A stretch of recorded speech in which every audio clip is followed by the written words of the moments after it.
Cobbler and his wife.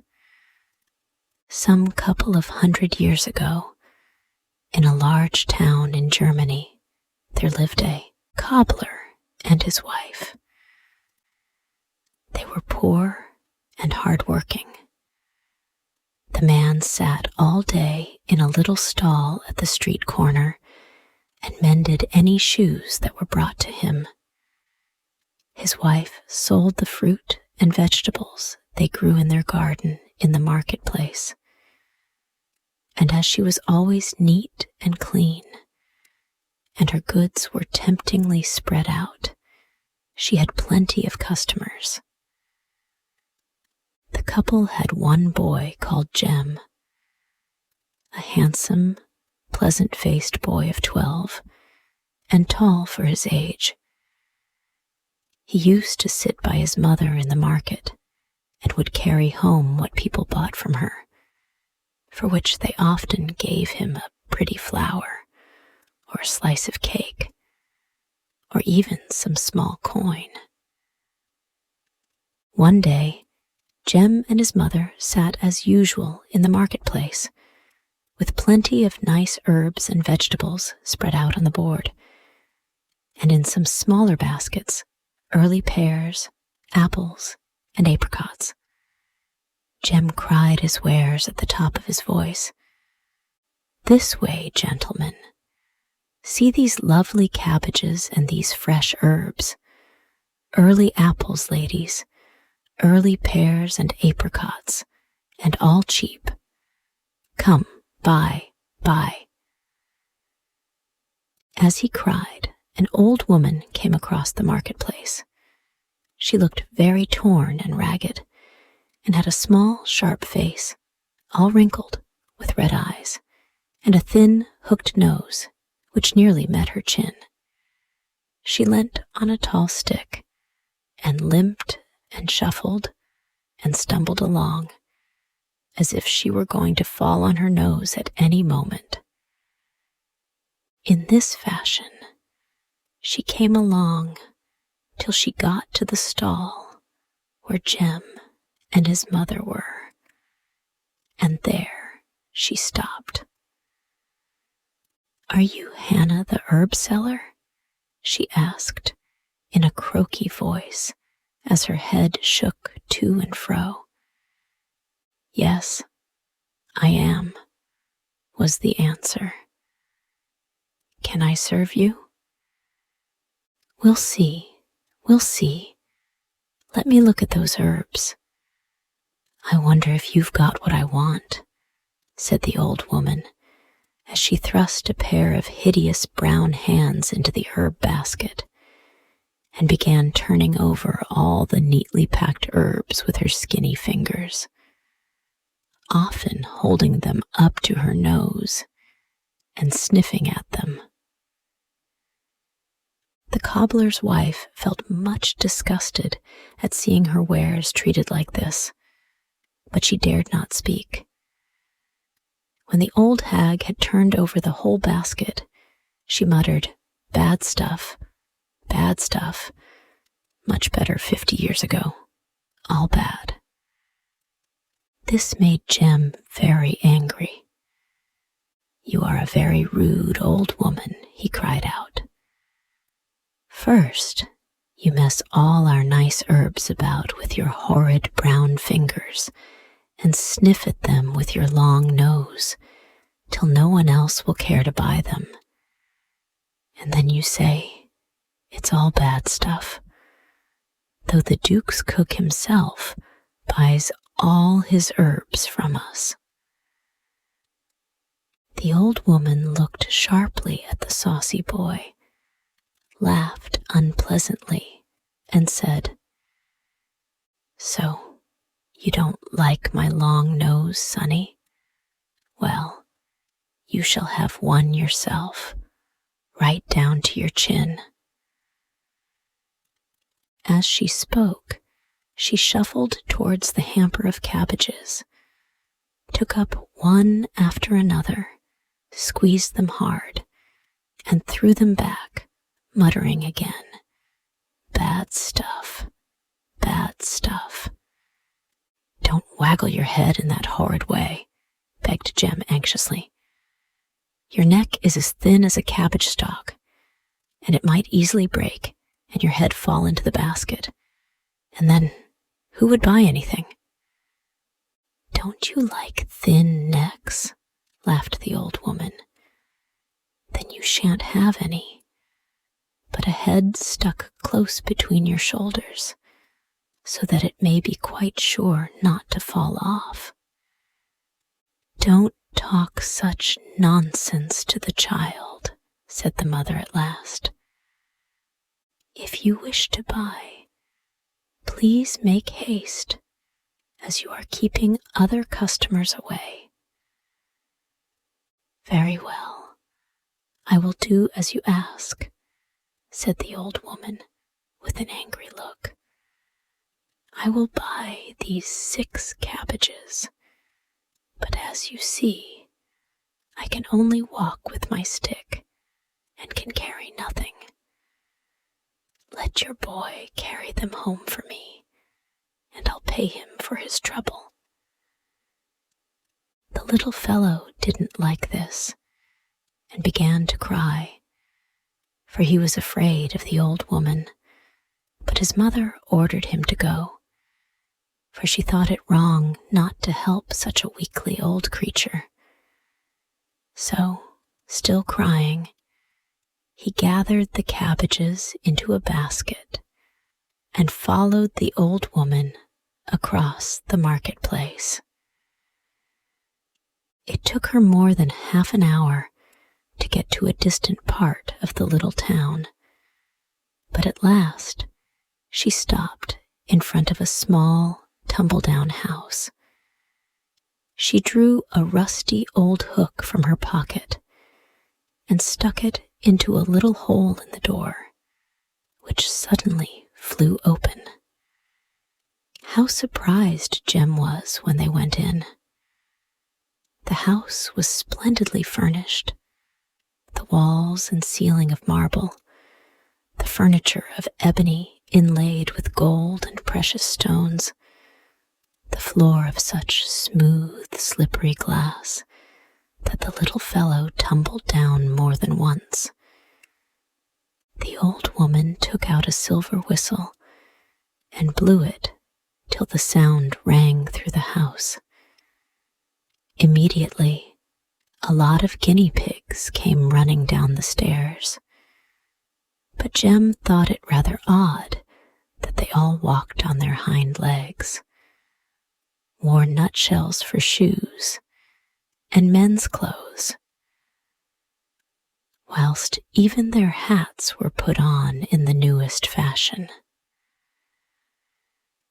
"Where are my slippers, lazy crew?" cried the old woman, and hit about with her stick. "How long am I to stand waiting here?"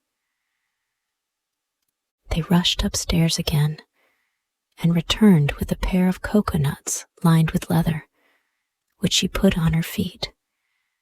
Now, all limping and shuffling was at an end. She threw away her stick and walked briskly across the glass floor, drawing little Jem after her.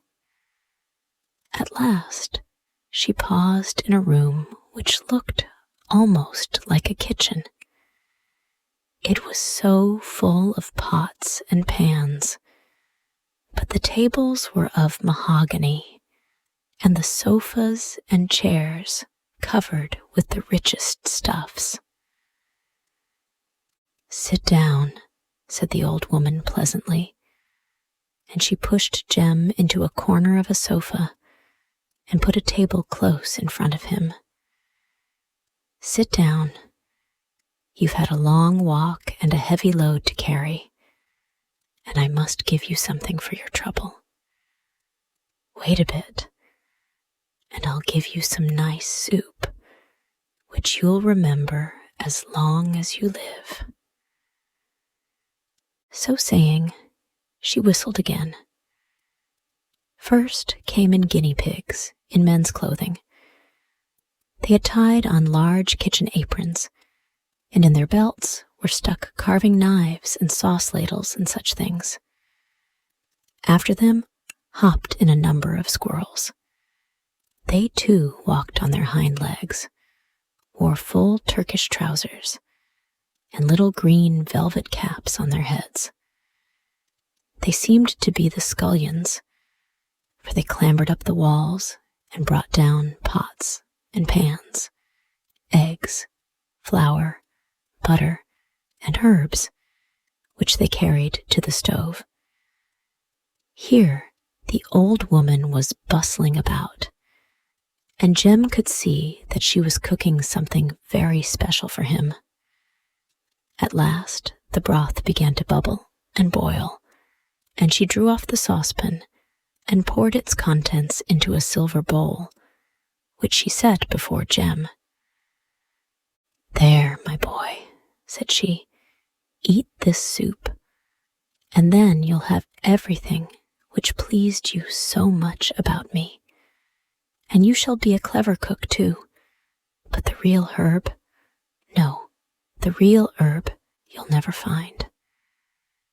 Why had your mother not got it in her basket? The child could not think what she was talking about, but he quite understood the soup, which tasted most delicious.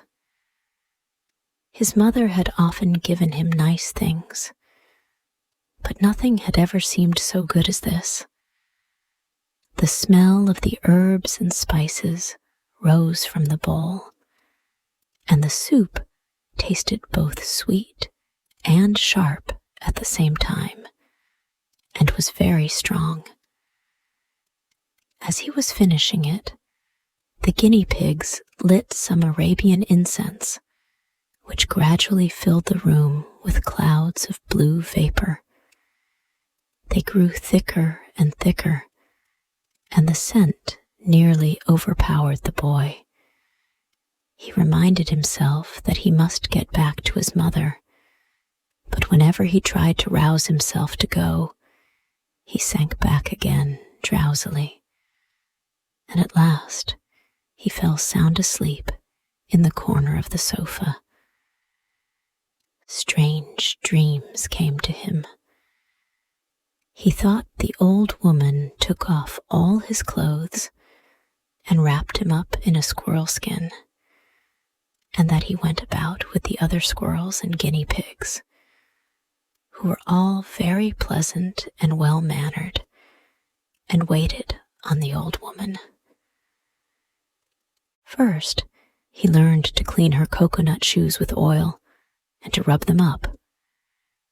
Then he learned to catch the little sun moths and rub them through the finest sieves, and the flour from them he made into soft bread for the toothless old woman.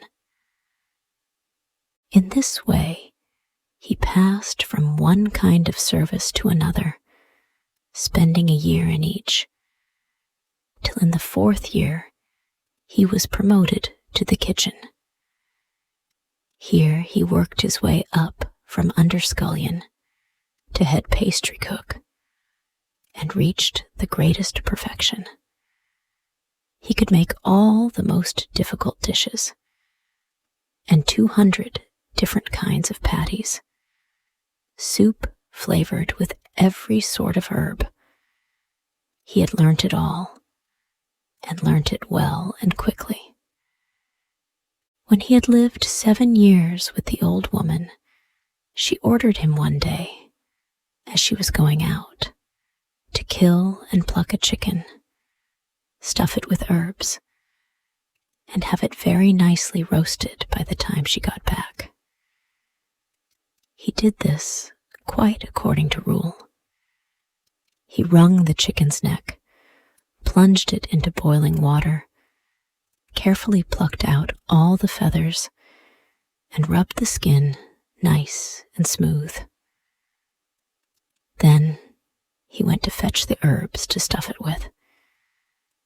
In the storeroom, he noticed a half-opened cupboard, which he did not remember having seen before. He peeped in, and saw a lot of baskets from which came a strong and pleasant smell. He opened one and found a very uncommon herb in it. The stems and leaves were a bluish green, and above them was a little flower of a deep bright red, edged with yellow. He gazed at the flower, smelt it, and found it gave the same strong, strange perfume which came from the soup the old woman had made him. But the smell was so sharp that he began to sneeze again and again, and at last he woke up. There he lay on the old woman's sofa and stared about him in surprise. Well, what odd dreams one does have, to be sure, he said to himself. Why, I could have sworn I had been a squirrel, a companion of guinea pigs and such creatures, and had become a great cook too. How Mother will laugh when I tell her. But won't she scold me, though, for sleeping away here in a strange house, instead of helping her at market? He jumped up and prepared to go. All his limbs still seemed quite stiff with his long sleep, especially his neck, for he could not move his head easily, and he laughed at his own stupidity at being still so drowsy that he kept knocking his nose against the wall or cupboards. The squirrels and guinea pigs ran whimpering after him, as though they would like to go too, and he begged them to come when he reached the door. But they all turned and ran quickly back into the house again. The part of the town was out of the way, and Jem did not know the many narrow streets in it, and was puzzled by their windings and by the crowd of people who seemed excited about some show. From what he heard, he fancied they were going to see a dwarf, for he heard them call out, "Just look at the ugly dwarf. What a long nose he has, and see how his head is stuck in between his shoulders, and only look at his ugly brown hands." If he had not been in such a hurry to get back to his mother, he would have gone too, for he loved shows with giants and dwarfs and the like. He was quite puzzled when he reached the marketplace. There sat his mother, with a good deal of fruit still in her baskets, so he felt he could not have slept so very long. But it struck him that she was sad, for she did not call to the passers-by, but sat with her head resting on her hand. And as he came nearer, he thought she looked paler than usual. He hesitated about what to do, but at last he slipped behind her, laid a hand on her arm, and said, "Mammy, what's the matter? Are you angry with me?" She turned round quickly and jumped up with a cry of horror. "What do you want, you hideous dwarf?" she cried. "Get away. I can't bear such tricks." "But, Mother dear, what's the matter with you?" repeated Jem, quite frightened. "You can't be well. Why do you want to drive your son away?"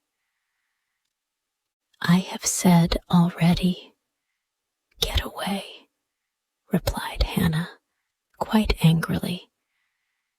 "You won't get anything out of me by your games, you monstrosity." Oh dear, she must be wandering in her mind," murmured the lad to himself. "How can I manage to get her home? Dearest mother, do look at me close. Can't you see I am your own son, Jem? Well, did you ever hear such impudence? Asked Hannah, turning to a neighbor. Just see that frightful dwarf. Would you believe that he wants me to think he is my son, Jem?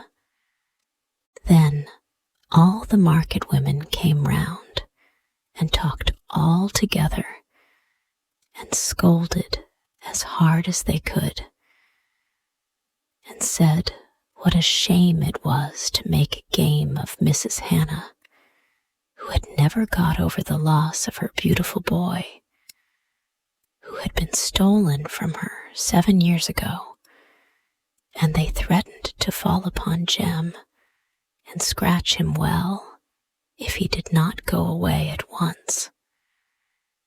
Poor Jem did not know what to make of it all.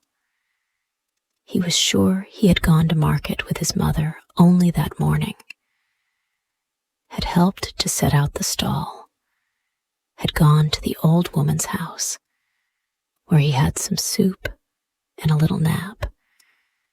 And now, when he came back, they were all talking of 7 years, and they called him a horrid dwarf. Why, what had happened to him? When he found that his mother would really have nothing to do with him, he turned away with tears in his eyes and went sadly down the street towards his father's stall. Now I'll see whether he will know me, thought he. I'll stand by the door and talk to him. When he got to the stall, he stood in the doorway and looked in. The cobbler was so busy at work that he did not see him for some time, but happening to look up, he caught sight of his visitor, and letting shoes, thread, and everything fall to the ground, he cried with horror, "Good heavens, what is that?" "Good evening, master," said the boy as he stepped in. "How do you do?"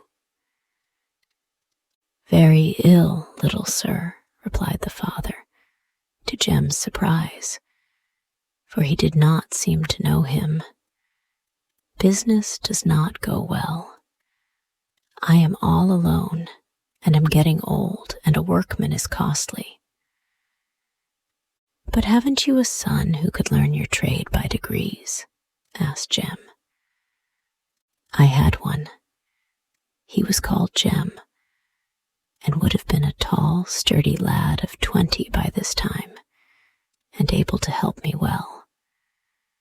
Why, when he was only 12, he was quite sharp and quick, and had learnt many little things, and a good-looking boy too, and pleasant, so that customers were taken by him.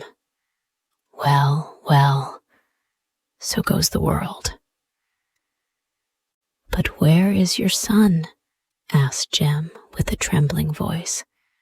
"Heaven only knows," replied the man. 7 years ago he was stolen from the marketplace, and we have heard no more of him." "7 years ago!" cried Jem with horror. "Yes, indeed, 7 years ago, though it seems but yesterday that my wife came back howling and crying, and saying the child had not come back all day. I always thought and said that something of the kind would happen.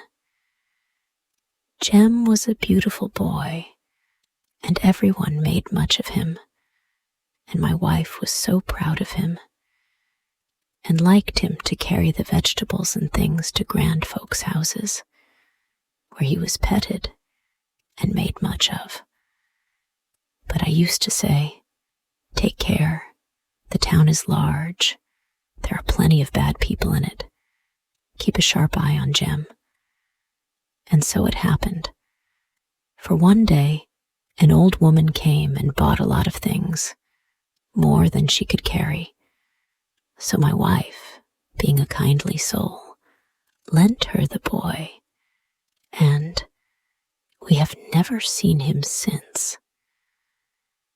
And that was 7 years ago, you say? Yes, 7 years. We had him cried. We went from house to house. Many knew the pretty boy and were fond of him, but it was all in vain. No one seemed to know the old woman who bought the vegetables either. Only one old woman, who is 90 years old, said it might have been the fairy Herbaline, who came into the town once in every 50 years to buy things. As his father spoke, things grew clearer to Jem's mind, and he saw now that he had not been dreaming, but had really served the old woman 7 years in the shape of a squirrel. As he thought it over, rage filled his heart. 7 years of his youth had been stolen from him, and what had he got in return? To learn to rub up cocoa nuts, and to polish glass floors, and to be taught cooking by guinea pigs. He stood there thinking, till at last his father asked him, "Is there anything I can do for you, young gentleman? Shall I make you a pair of slippers? Or perhaps, with a smile, a case for your nose?" "What have you to do with my nose?" asked Jem. "And why should I want a case for it?" "Well, everyone to his taste," replied the cobbler. "But I must say, if I had such a nose, I would have a nice red leather cover made for it. Here's a nice piece, and think what a protection it would be to you. As it is, you must be constantly knocking up against things." The lad was dumb with fright. He felt his nose. It was thick and quite 2 hands long. So then, the old woman had changed his shape, and that was why his own mother did not know him, and called him a horrid dwarf. "Master," said he, "have you got a glass that I could see myself in?" "Young gentleman," was the answer, "your appearance is hardly one to be vain of, and there is no need to waste your time looking in a glass. Besides, I have none here, and if you must have one, you had better ask Urban the barber, who lives over the way, to lend you his. Good morning." So saying, he gently pushed Jem into the street, shut the door, and went back to his work. Jem stepped across to the barber, whom he had known in old days. "Good morning, Urban," said he. "May I look at myself in your glass for a moment?" "With pleasure," said the barber, laughing, and all the people in his shop fell to laughing also. "You are a pretty youth, with your swan-like neck and white hands and small nose. No wonder you are rather vain, but look as long as you like at yourself."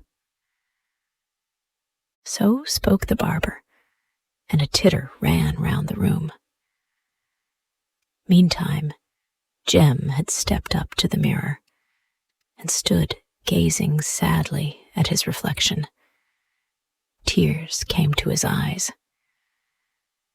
"No wonder you did not know your child again, dear mother," thought he. "He wasn't like this when you were so proud of his looks. His eyes had grown quite small, like pig's eyes.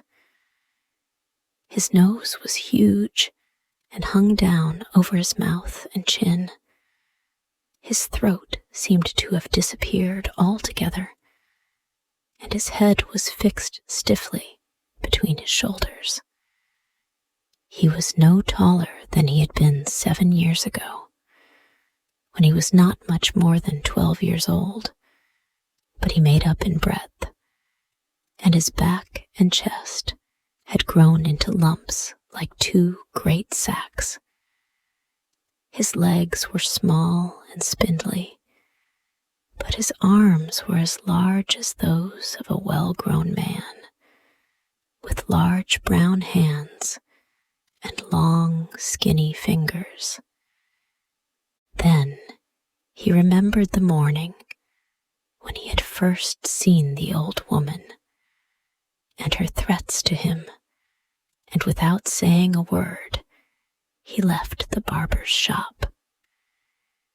He determined to go again to his mother, and found her still in the marketplace. He begged her to listen quietly to him, and he reminded her of the day when he went away with the old woman, and of many things in his childhood, and told her how the fairy had bewitched him, and he had served her 7 years. Hannah did not know what to think. The story was so strange, and it seemed impossible to think her pretty boy and this hideous dwarf were the same. At last, she decided to go and talk to her husband about it. She gathered up her baskets, told Jem to follow her, and went straight to the cobbler's stall. "Look here," said she, "this creature says he is our lost son. He has been telling me how he was stolen 7 years ago and bewitched by a fairy." "Indeed," interrupted the cobbler angrily. "Did he tell you this? Wait a minute, you rascal. Why, I told him all about it myself only an hour ago, and then he goes off to humbug you. So you were bewitched, my son, were you? Wait a bit, and I'll bewitch you." So saying, he caught up a bundle of straps and hit out at Jem so hard that he ran off crying. The poor little dwarf roamed about all the rest of the day without food or drink, and at night was glad to lie down and sleep on the steps of a church. He woke next morning with the first rays of light, and began to think what he could do to earn a living. Suddenly, he remembered that he was an excellent cook, and he determined to look out for a place. As soon as it was quite daylight, he set out for the palace, for he knew that the Grand Duke who reigned over the country was fond of good things. When he reached the palace, all the servants crowded about him and made fun of him, and at last their shouts and laughter grew so loud that the head steward rushed out, crying, "For goodness sake, be quiet, can't you? Don't you know His Highness is still asleep?" Some of the servants ran off at once, and others pointed out Jem. Indeed, the steward found it hard to keep himself from laughing at the comic sight, but he ordered the servants off and led the dwarf into his own room. When he heard him ask for a place as cook, he said, "You make some mistake, my lad. I think you want to be the Grand Duke's dwarf, don't you?" "No, sir," replied Jem.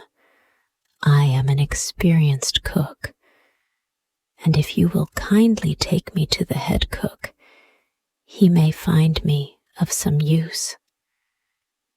"Well, as you will, but believe me, you would have an easier place as the Grand Ducal Dwarf." So saying, the head steward led him to the head cook's room. "Sir," asked Jem, as he bowed till his nose nearly touched the floor, "do you want an experienced cook?" The head cook looked him over from head to foot and burst out laughing. "You a cook? Do you suppose our cooking stoves are so low that you can look into any saucepan on them? Oh, my dear little fellow, whoever sent you to me wanted to make fun of you." But the dwarf was not to be put off. What matters an extra egg or two, or a little butter or flour and spice, more or less, in such a house as this?" said he. "Name any dish you wish to have cooked, and give me the materials I ask for, and you shall see." He said much more, and at last persuaded the head cook to give him a trial. They went into the kitchen, a huge place with at least 20 fireplaces, always alight. A little stream of clear water ran through the room, and live fish were kept at one end of it. Everything in the kitchen was of the best and most beautiful kind, and swarms of cooks and scullions were busy preparing dishes. When the head cook came in with Jem, everyone stood quite still. "What has His Highness ordered for luncheon?" asked the head cook. "Sir, His Highness has graciously ordered a Danish soup and red Hamburg dumplings." "Good," said the head cook. "Have you heard? And do you feel equal to making these dishes? Not that you will be able to make the dumplings, for they are a secret receipt." "Is that all?" said Jem, who had often made both dishes. "Nothing easier. Let me have some eggs, a piece of wild boar, and such roots and herbs for the soup. And as for the dumplings," he added in a low voice to the head cook, "I shall want 4 different kinds of meat, some wine, a duck's marrow, some ginger, and a herb called heelwell." "Why?" cried the astonished cook. "Where did you learn cooking?" "Yes, those are the exact materials, but we never use the herb heelwell, which I am sure must be an improvement." And now Jem was allowed to try his hand. He could not nearly reach up to the kitchen range, but by putting a wide plank on 2 chairs, he managed very well. All the cooks stood round to look on, and could not help admiring the quick, clever way in which he set to work. At last, when all was ready, Jem ordered the 2 dishes to be put on the fire till he gave the word. Then he began to count 1, 2, 3, till he got to 500 when he cried, "Now!" The saucepans were taken off, and he invited the head cook to taste. The first cook took a golden spoon, washed and wiped it, and handed it to the head cook, who solemnly approached, tasted the dishes, and smacked his lips over them. "First rate, indeed," he exclaimed. "You certainly are a master of the art, little fellow, and the herb heal well gives a particular relish." As he was speaking, the Duke's valet came to say that His Highness was ready for luncheon, and it was served at once in silver dishes. The head cook took Jem to his own room, but had hardly had time to question him before he was ordered to go at once to the Grand Duke. He hurried on his best clothes and followed the messenger. The Grand Duke was looking much pleased. He had emptied the dishes and was wiping his mouth as the head cook came in. "Who cooked my luncheon today?" asked he. "I must say your dumplings are always very good, but I don't think I ever tasted anything so delicious as they were today. Who made them?" "It is a strange story, Your Highness," said the cook, and told him the whole matter, which surprised the Duke so much that he sent for the dwarf and asked him many questions. Of course, Jem could not say he had been turned into a squirrel, but he said he was without parents and had been taught cooking by an old woman. "If you will stay with me," said the Grand Duke, "you shall have 50 ducats a year, besides a new coat and a couple of pairs of trousers. You must undertake to cook my luncheon yourself, and to direct what I shall have for dinner, and you shall be called assistant head cook." Jem bowed to the ground and promised to obey his new master in all things. He lost no time in setting to work, and everyone rejoiced at having him in the kitchen, for the Duke was not a patient man, and had been known to throw plates and dishes at his cooks and servants if the things served were not quite to his taste. Now all was changed. He never even grumbled at anything, had 5 meals instead of 3, thought everything delicious, and grew fatter daily. And so Jem lived on for 2 years, much respected and considered, and only saddened when he thought of his parents. One day passed much like another, till the following incident happened. Dwarf Longnose, as he was always called, made a practice of doing his marketing as much as possible himself, and whenever time allowed, went to the market to buy his poultry and fruit. One morning, he was in the goose market, looking for some nice, fat geese. No one thought of laughing at his appearance now. He was known as the Duke's special body cook, and every goose woman felt honored if his nose turned her way. He noticed one woman sitting apart with a number of geese, but not crying or praising them like the rest. He went up to her, felt and weighed her geese, and finding them very good, bought 3 in the cage to put them in, hoisted them on his broad shoulders, and set off on his way back. As he went, it struck him that 2 of the geese were gobbling and screaming as geese do, but the third sat quite still, only heaving a deep sigh now and then, like a human being. "That goose is ill," said he. "I must make haste to kill and dress her."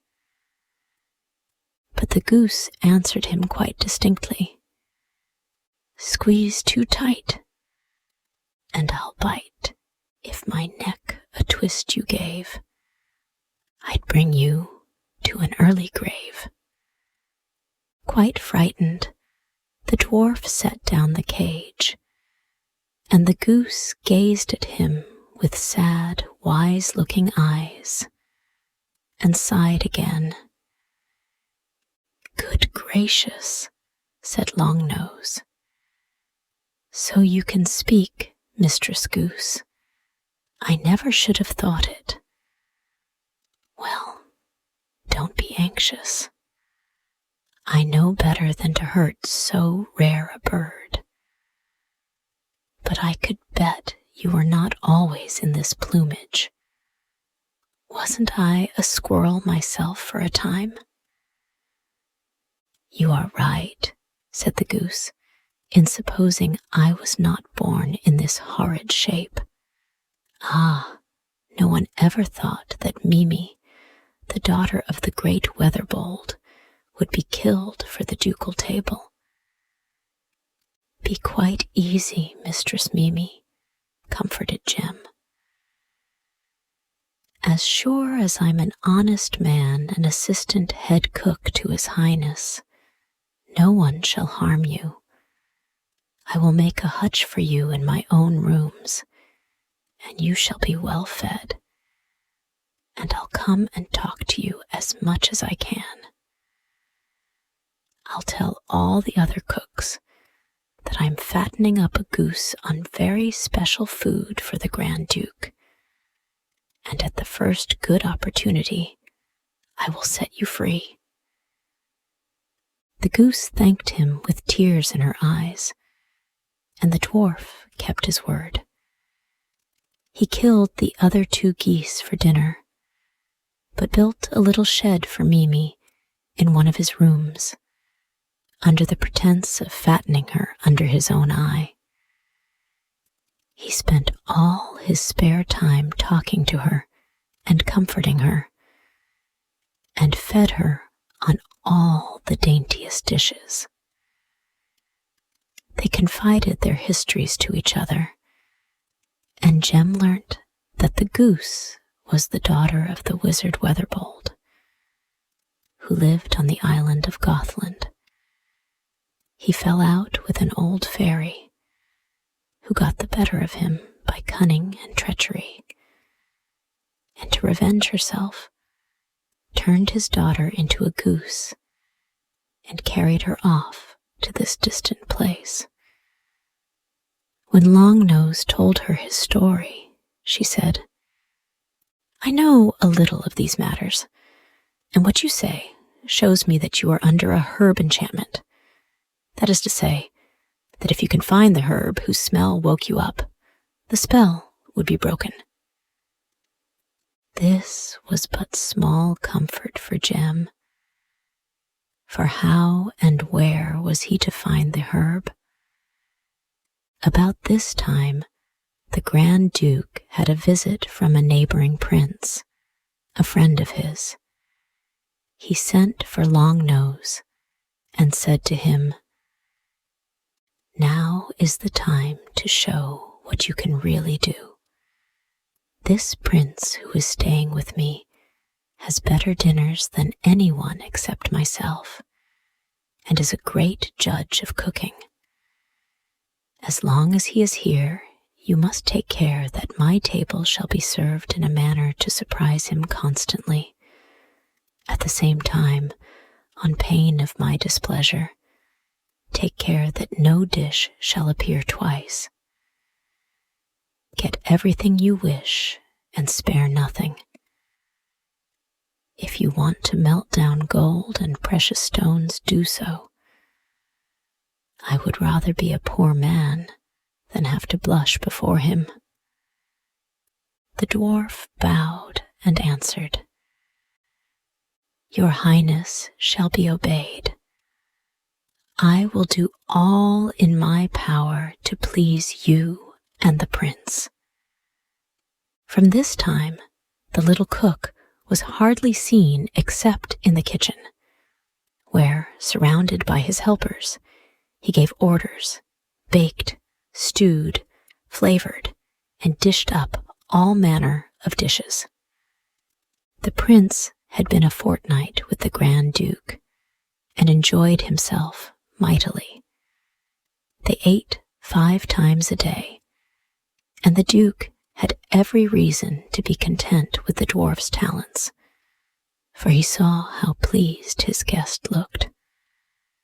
On the 15th day the Duke sent for the dwarf and presented him to the prince. "You are a wonderful cook," said the prince, "and you certainly know what is good. All the time I have been here, you have never repeated a dish, and all were excellent. But tell me why you have never served the queen of all dishes, a suzerain pasty." The dwarf felt frightened, for he had never heard of this queen of pasties before. But he did not lose his presence of mind, and replied, "I have waited, hoping that your highness's visit here would last some time, for I proposed to celebrate the last day of your stay with this truly royal dish." "Indeed," laughed the Grand Duke. "Then I suppose you would have waited for the day of my death to treat me to it, for you have never sent it up to me yet. However, you will have to invent some other farewell dish, for the pasty must be on my table tomorrow." "As your highness pleases," said the dwarf, and took leave. But it did not please him at all. The moment of disgrace seemed at hand, for he had no idea how to make this pasty. He went to his rooms very sad. As he sat there, lost in thought, the goose Mimi, who was left free to walk about, came up to him and asked what was the matter. When she heard, she said, "Cheer up, my friend. I know the dish quite well. We often had it at home, and I can guess pretty well how it was made." Then she told him what to put in, adding, "I think that will be all right, and if some trifle is left out, perhaps they won't find it out." Sure enough, next day, a magnificent pasty all wreathed round with flowers was placed on the table. Jem himself put on his best clothes and went into the dining hall. As he entered the head, Carver was in the act of cutting up the pie and helping the Duke and his guests. The Grand Duke took a large mouthful and threw up his eyes as he swallowed it. "Oh, oh, this may well be called the Queen of Pasties, and at the same time my dwarf must be called the King of Cooks. Don't you think so, dear friend?"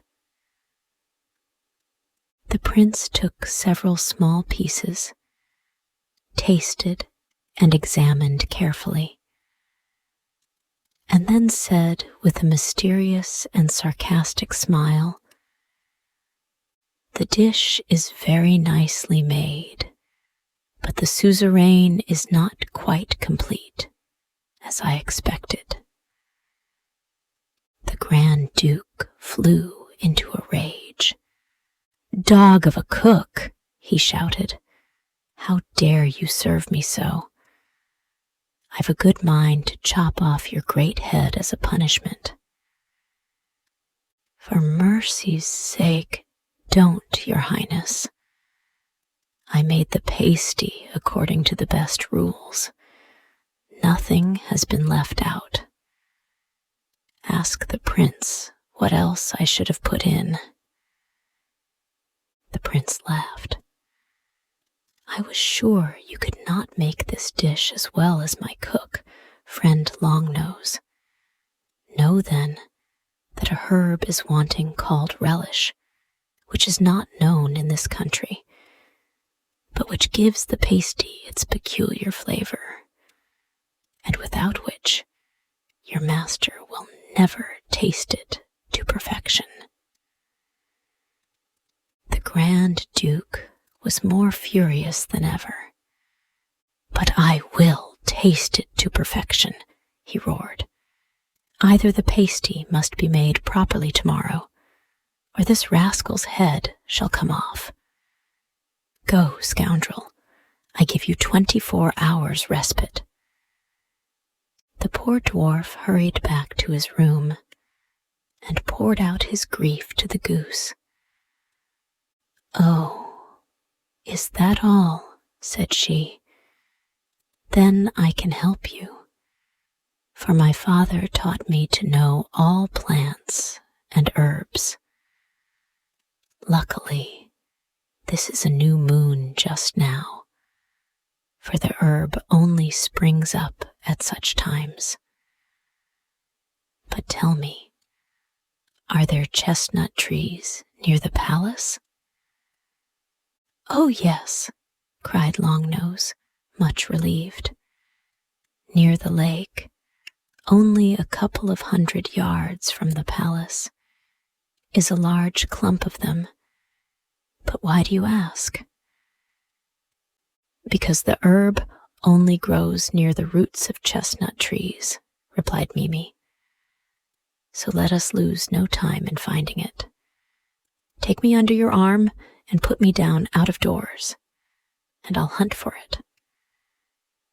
He did as she bade, and as soon as they were in the garden, put her on the ground, when she waddled off as fast as she could towards the lake, Jem hurrying after her with an anxious heart, for he knew that his life depended on her success.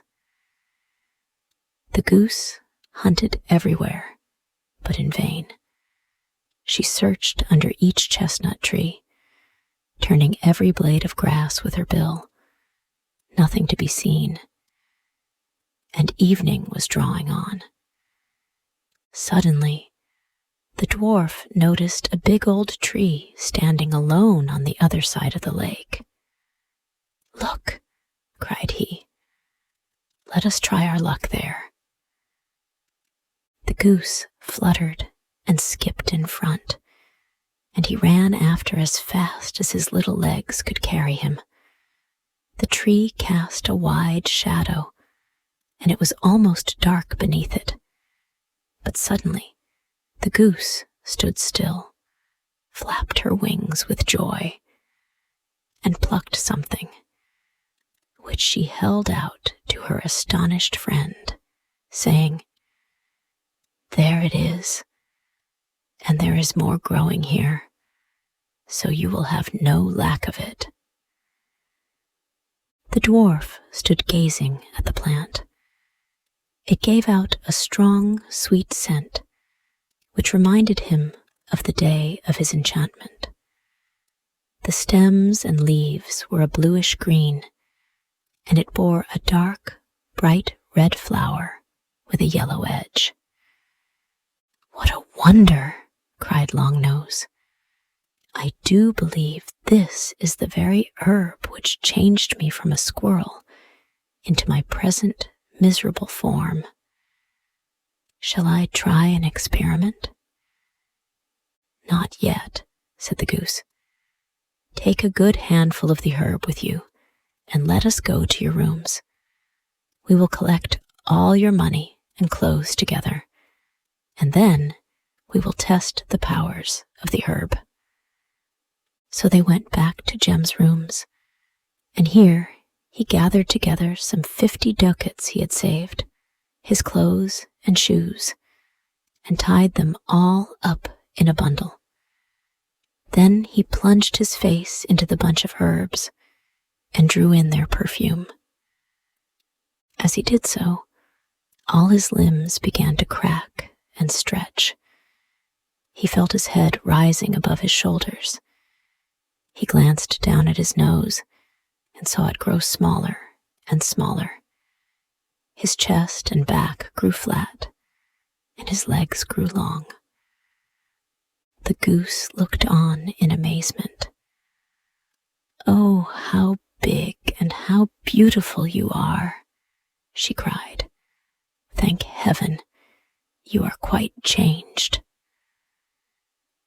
Jem folded his hands in thanks, as his heart swelled with gratitude.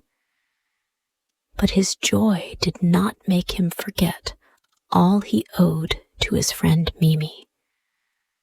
"I owe you my life and my release," he said, "for without you, I should never have regained my natural shape, and indeed would soon have been beheaded. I will now take you back to your father, who will certainly know how to disenchant you." The goose accepted his offer with joy, and they managed to slip out of the palace unnoticed by anyone. They got through the journey without accident, and the wizard soon released his daughter and loaded Jem with thanks and valuable presents. He lost no time in hastening back to his native town, and his parents were very ready to recognize the handsome, well-made young man as their long-lost son.